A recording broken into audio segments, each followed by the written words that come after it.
Lies, lies, lies.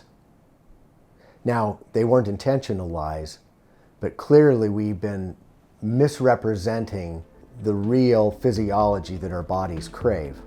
Historically speaking, let's go through what has happened in particularly the United States. We all remember President Eisenhower, at least guys like me, American hero. But as the years went by, he developed heart disease, and everyone blamed his heart disease and subsequent heart attacks to the amount of steak he was eating, the amount of fat he was consuming. It wouldn't have anything to do with the 4 packs of cigarettes that he was consuming every day. You had a lot of financial and economic interests that were wanting to push carbohydrates, particularly the grain industry and particularly corn. We were all raised into the idea of the food pyramid, that the foundations of our food pyramid were grain-based, rice-based, and breads and cereals. And as we approached the upper levels of the food pyramid, we were told to hold off on any of those foods that were fattening, meaning that they were high in saturated fats or cholesterol. But what has happened? In the last 40 years, we've seen coronary artery disease skyrocket, metabolic syndrome, hypertension, type 2 diabetes, obesity become literally endemic to the United States. Regardless of our attempts to live a low-fat lifestyle, we're in a significant healthcare crisis.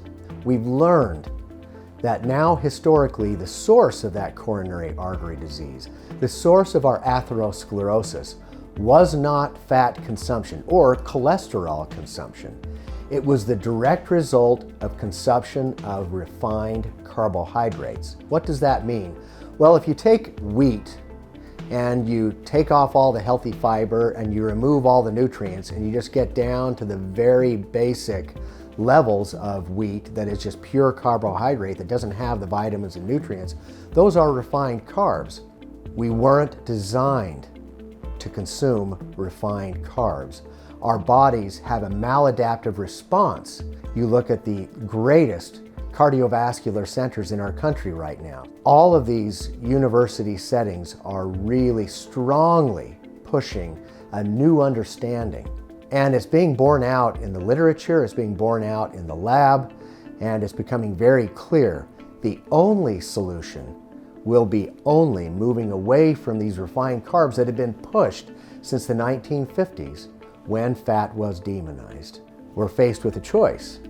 Do we want to move forward as a country with decreasing the rate of metabolic syndrome, decreasing the rates of hypertension, of type 2 diabetes, of obesity, and move toward a more vital lifestyle that involves much higher energy, much less body mass index, virtually no type 2 diabetes? It's a choice to make, and that is to choose foods and nutritional options that have healthy saturated fats that move us in the direction toward keto adaptation. That is, our bodies preferentially using acetoacetate and beta-hydroxybutyrate rather than glucose as its main source of energy. It's where we are. And it's where we in the modern allopathic medical world are moving regarding this transition from center aisle grocery store carbohydrate consumption versus healthy fat consumption.